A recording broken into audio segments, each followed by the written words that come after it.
in the impact investing space, you have a lot of investors who really tap into it for a variety of reasons. And so I think certainly you have to be comfortable with the thesis around multifamily housing, which is quite sound. I believe in it. I'm sure you all do as well. And you also have to be comfortable with the approach that we take to creating value through the work that we do. You're listening to the Real Returns podcast, where we learn how real investments can make a real impact. Join your hosts, Andrew and Dan, as they share stories and interview business leaders on how real estate and other forms of investment can create meaningful change for individuals and communities around the world.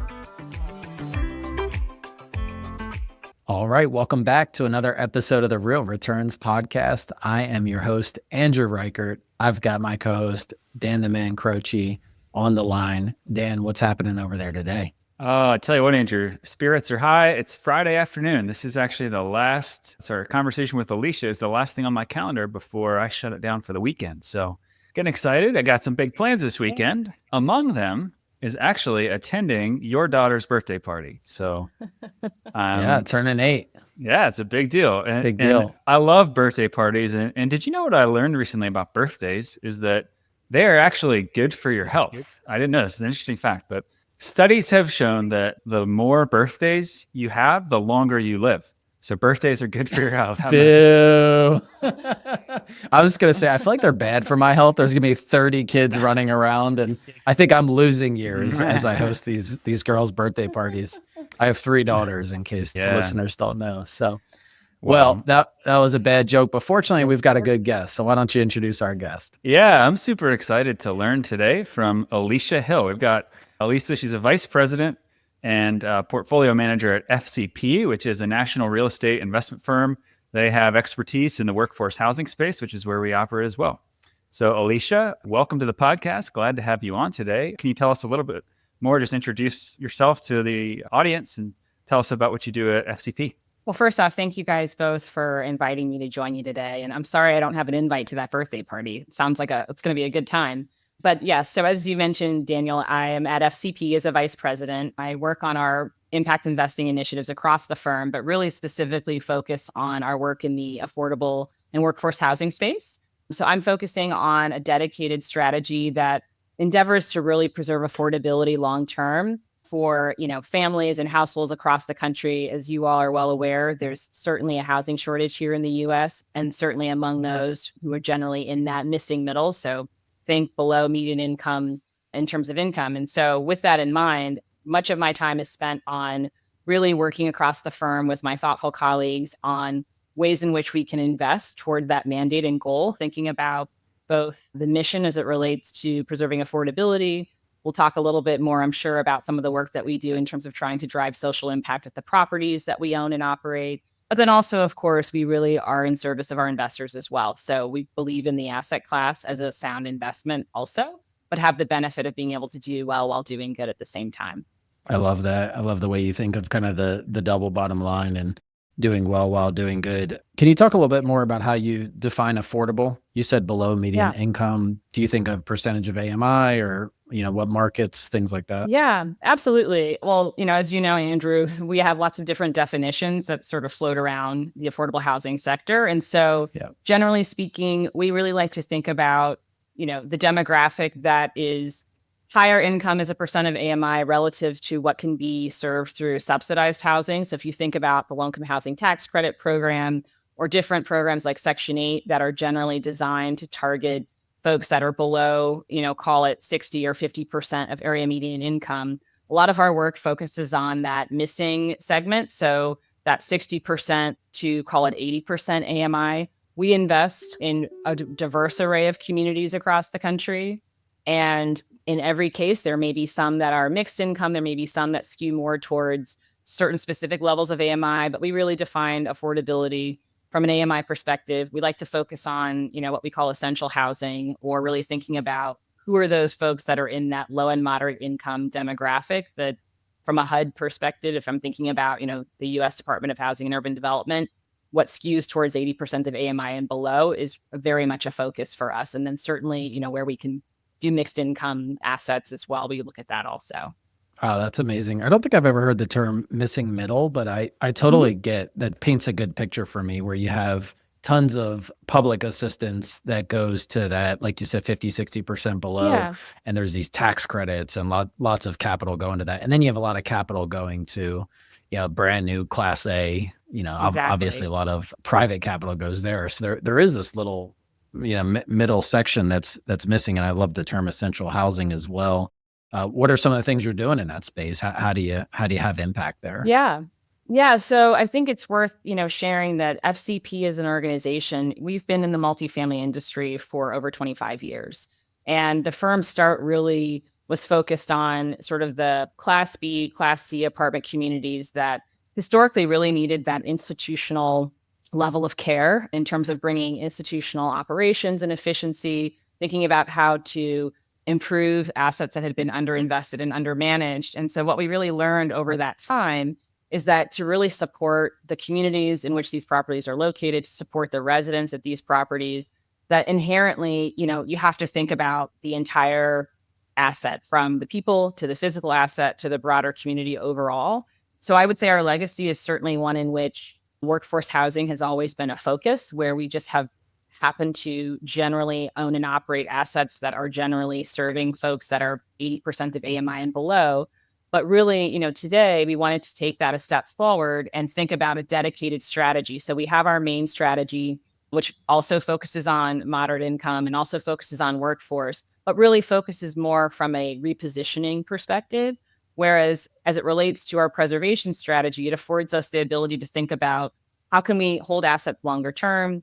How can we layer in resident services as part of the asset management approach? And so we try to think about it in that way. So we're across the board, we're a workforce housing focused organization in many ways. And that looks different depending on the community that you're in and the assets that are available to buy or build. But as far as the principles of being a hands-on owner operator and thinking about how we can serve residents by improving their experience in terms of how the asset looks, feels, operates, and from a programmatic standpoint, we've also layered in resident services on many of our assets across the platform and continue to do that. So those are the ways in which we think about that. Yeah, that makes sense. One of the things that I know just from my own experience is a challenge in this space is, as a investor, often putting capital into the units provides an opportunity to increase rents. Now, from your perspective, you're trying to balance that with making sure that the rents are still affordable from a resident standpoint. So how do you balance that? How do you look at making investment decisions, but also making sure that you're not pricing out your middle market that you're really targeting there? Yeah, it's a great question. And I think it's something that as an industry, we have to think about a number of priorities all at the same time. And at the end of the day, we want to be in the best service of residents and also in the best service of our capital partners. And so, there are a few things that we really focus on by having a longer term approach in terms of our strategy that's focused on preservation and really targeting preservation specifically. It allows us to really evaluate what is the affordability of the asset today, what has been the historical trajectory of affordability and AMI growth in those places. So if you think about, for anyone familiar with the low-income housing tax credit space, effectively you have incomes growing, you have rents growing in relationship to AMI growth in a particular geography. And that sort of informs what the maximum rent is possible to charge. But that, to your point, has no real bearing on what's the best business plan for the deal itself. So we really take a business plan focused approach, and we want to really understand how has the asset performed, all the good real estate fundamentals that we all know, but we add an additional layer of affordability analysis to really have a good sense of if we can make this a safer, quality place that people want to live, and if our demographic that we're serving that's in place, fits a certain profile, we're thinking about all of those pieces when we think about what the long-term business plan really is. And so one of the key aspects of our business plan is that we implement resident services. And as a part of that exercise, we're working with third-party, oftentimes nonprofit experts who can provide some insight into what's going to best serve this community. We may leverage tools such as survey tools and other types of, sort of SaaS platforms that allow us to get data and insights from the communities that we own and operate, so that as we're thinking about over the course of a hold period, what are the different types of implementations that we can do that are going to really enhance the experience. But at the end of the day, affordability really is an anchor of our mandate. And so, we really rely on a framework that is aligned to the Community Reinvestment Act. And that really provides, a real set of governors around, okay, the goal is to make sure that as we improve this asset, as we improve the operations, as we bring better systems, more efficiency, ensure that we can increase the useful life of the housing that we have. We also want to make sure that we're being thoughtful around our target demographic, which is this, call it 80% of AMI and below. And so in order to do that, it's more of an analytical exercise to think about, what does that look like over time if AMIs grow X% and our business plan really is to grow rents at Y, how does that sync up? And often what you find is if you're being shrewd and prudent as a real estate underwriter and as a real estate investor, there really isn't a huge gap, right? Oftentimes the question will be asked, do you have to trade impact for return? And I would argue that in the case of this particular part of multifamily, we are 3 million units short nationally for available affordable rental housing for folks below 80% of AMI. The demand is so great and the stability of the asset class, is becoming increasingly clear. There's lots of good data around consistent performance because you have higher occupancy, higher retention, lower turn costs, all these sort of benefits that operationally really suit, the performance of the property, that you are enabled to make a thoughtful choice around how to find that right balance overall, which is something that I think we all in this industry strive for overall. Yeah. Well, I love that. And I would think your background, like thinking through how can you have both of those, how can you generate returns and provide that? Just knowing what I know about you, you have this kind of interdisciplinary background that I feel like probably makes you pretty well suited to think through those types of things. I mean, you've got the private equity side, the public policy side, the community development finance. Can you just talk a little bit about, I feel like you have maybe a little bit of an untraditional path into what you're doing today and how that maybe helps set you up for what you do? Yeah, it's a great question. I think it set me up really well. I can tell you going through the process of a career transition, it didn't really feel like, okay, maybe I'm set up for the success that I continue to hope to achieve. But what I will say is what you learn in the impact investing space, and this is not exclusive to affordable housing. I'm fortunate, as a Columbia University alum to help facilitate a whole career series around impact investing across asset classes. And what you really find, and this is true in real estate, but also in some of the other areas, both public and private markets, it really requires a level of creativity when it comes to structuring on the actual transaction side. It involves stakeholders that have a different set of priorities. So, you just asked about how do we balance this affordability piece with the ability to create value. Sometimes that may mean, structuring opportunities that leverage public sector participation and public-private partnerships, which means you need to know how to interpret policy. You need to know how to engage with stakeholders who certainly want to see more housing created and more affordability preserved, but aren't necessarily focused on being the real estate investor's number one customer. Like their customer is their constituents, right? So being able to do that and interpret that effectively and have a lot of conversations with people that are in different parts of the process that help create the opportunity to get deals done. That toolkit has been very helpful for me. Very instrumental part of my career was working at an organization called Enterprise Community Partners. And Enterprise has a long legacy in the community development space, and certainly as a social enterprise, always had professionals in various parts of the organization that were either programs focused, policy oriented, or capital focused, or a mixture of all of them. And what was so powerful in that learning experience is you got to have the benefit of, on the one hand, engaging with investors who have very specific priorities. On the other hand, if there was a new policy or if there was some type of local programmatic element that could improve the thesis around what you were doing, help you understand the risks better, and bring forward innovation finance concepts to the table real time, you really had something powerful to work with. And so that experience really has enabled me to be in the role I have today and be very comfortable engaging with a variety of folks. I'll just share anecdotally before this call. I spent some time reviewing a state level statute around a property tax exemption framework that applies to some different opportunities that we could potentially pursue. Anybody can do that, but at the same time, if it's a place where you're comfortable, that helps, right? And so that's not necessarily something I would have envisioned would have been part of the everyday toolkit of real estate investing, but increasingly, especially in this market environment, it's something that is really good to have. That makes a ton of sense. Alecia, something I'm thinking about for your business is your capital base. And we think about this all the time as we're deploying capital and, have a missional mindset in that. How aligned is your capital base with the conversation we're having now? Do they also care about the societal impact of the investment that they're making and the way that you go about generating the returns that you're generating?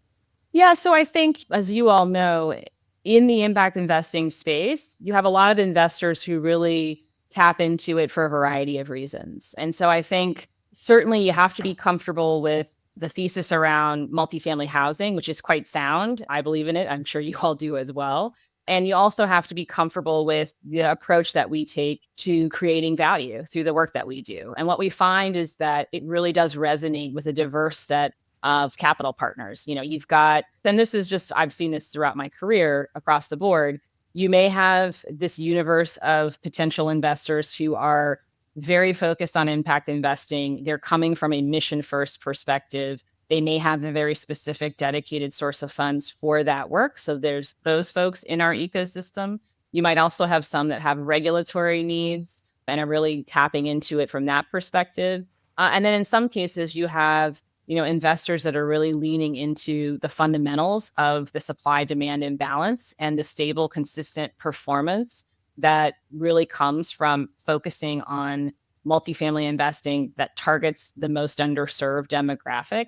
And so I think because of that, I would say they are all aligned. Anyone we talk to, and really any investors in this space through other strategies, generally are aligned with the investment thesis for a variety of reasons. But the data is what we really lean into because it's quite clear in terms of how effective it is. And then, of course, how each group leverages their approach in executing their business plan.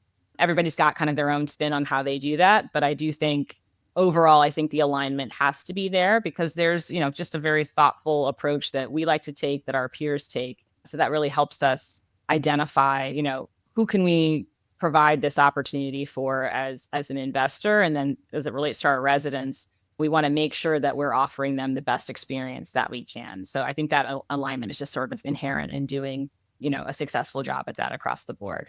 Yeah.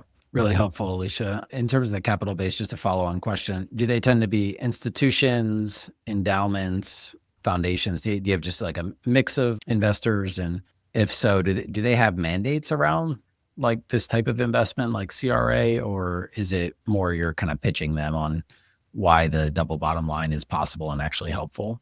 Yeah, so I think it's across the board, right? Like CRA investors have a very specific focus, and the community development finance sector for many years has really benefited from the alignment and the understanding that comes from those that have a CRA motivation. So I think if you're talking to groups like that, you're sort of speaking the same language. At the same time, as you all very well know, there's been more of a polarizing set of discussions, if you will, around anything that is kind of comes from this ESG lineage or sort of directionally points towards that. And I think, that's something where, you have to figure out what is the right way to frame really the thesis around what we're doing. And what we really focus on is the fundamentals. I think the secret sauce, if you will, is, okay, well, we understand what the numbers say, but ultimately you have to be able to execute. But yeah, it's a very diverse mix. And what we've learned over the years is this sector is becoming much more institutionalized. If you go back and you look at the last 20-ish years, you see a significant uptick in the amount of institutional investment across the industry, specifically targeting affordable housing in various types. So I think that's a really good signal that there are more folks at the table who really are interested in the sector. You've also seen that it's just a much more stable segment. We've seen that cap rates have compressed over time. If you're looking at this particular part of multifamily, you've also seen that the volatility, if you look at, sort of the loans that finance this type of work over the years, is very, very low. The default rates are very, very low. So all of that data really positions the work that we do well when we're talking to investors, regardless of what their kind of framework and perspective is. Yeah, makes sense. Well, we're going to jump into the lightning round here in a second. I'm going to ask Dan to lead that. But before I do that, just kind of a segue to getting to know you personally. I know you have a particular interest in early career professionals, and I think you are involved in an MHC, like Emerging Leaders Program. Maybe just talk a little bit about, what you're doing in that space. What does mentorship of the next generation kind of look like for you? Yeah, so I'm very passionate about early career folks and also folks that are doing career transitions. As somebody who went through that experience myself, nobody gets to where they get to alone. And I continue to rely and benefit from mentorship from folks in the industry overall. And so really, I think the way that I spend my time today when I'm not doing my day-to-day role is thinking about ways in which I can support anyone who reaches out to me that has an interest in the industry, that's early in their career. I am part of the National Multifamily Council's Emerging Leaders Committee. And that initiative, really is geared towards professionals in our industry that are under 40. And it's one where you really get to have fellowship and also access to the broader network within the real estate industry and learn from one another. I think I try to tell the younger folks that I do mentor today, many of whom I've honestly have met. Maybe they reached out to me on LinkedIn. Maybe we were, there was another professional who said, oh, this woman works in your city. You should reach out to her. So you meet them all sorts of ways. But the advice I try to share with people is there's kind of this weird thing that happens where by the time you're in your mid 30s to early 40s, suddenly everyone that you knew who you weren't sure what they were going to be or what they were doing, all of a sudden, it's like everybody's success starts to hit at the same time. So that person who was in your class in college, or, the person who you worked your survival job with at a restaurant when you were 25, so you could make, some extra money, all of a sudden those people are CEOs and they're leading organizations and firms. And that's been my experience. Not everybody that, I know is in real estate, but it's just sort of this aha thing where at some point there's this equilibrium kind of catch-up function that happens in life and everyone's doing really profound things. And that's a very powerful understanding to have. I wish I would have had it sooner. So if I can spread the good word and absolve the fear of college students and grad students who just want to know, how do I get a job, especially today, I try to do my best in that and spend time with people personally and also give back as an alumni at Columbia University and also at some other graduate schools where there's just a really great cohort of real estate professionals and folks who are trying to build their careers. Wow. Well, that is extremely inspiring, Alecia, to think about how you approach wanting to add value to the community around you. I have to say, before we transition over to the lightning round, this is the first time I've had the pleasure of getting to interact with you. I know Andrew has in the past, but I feel fortunate for our industry to have you as a flag bearer for those who are trying to do impact investing in the workforce housing space. Your passion and articulation and thoughtfulness around this stuff is unique, and I have really enjoyed learning from you today. So with that, I'm going to move us over to the lightning round where we get to know you a little bit more personally, hopefully. So what would you say, you can take this any direction, personal, professional, but in your life, what has been your biggest win? Making the career transition. So prior to this, I was in the arts. I was a dancer and a performer and did lots of other sort of creative work. And so to transition from that to something that was very different, it was a tall order. I would also say probably it's still ongoing in some respects. But yeah, it feels really good to have been able to conceive of being able to do something completely different and reinvent kind of the forward trajectory of my life and to get that off on a really good footing. So I'm really proud of that. That's amazing. You and me both. I used to be a professional dancer. No, that's professional joke maker. Bad at it. But how about your favorite movie? Oh, gosh. I know I was supposed to be prepared for all of these. Well, I would say one of my favorites is Coming to America. That's one of my favorite movies.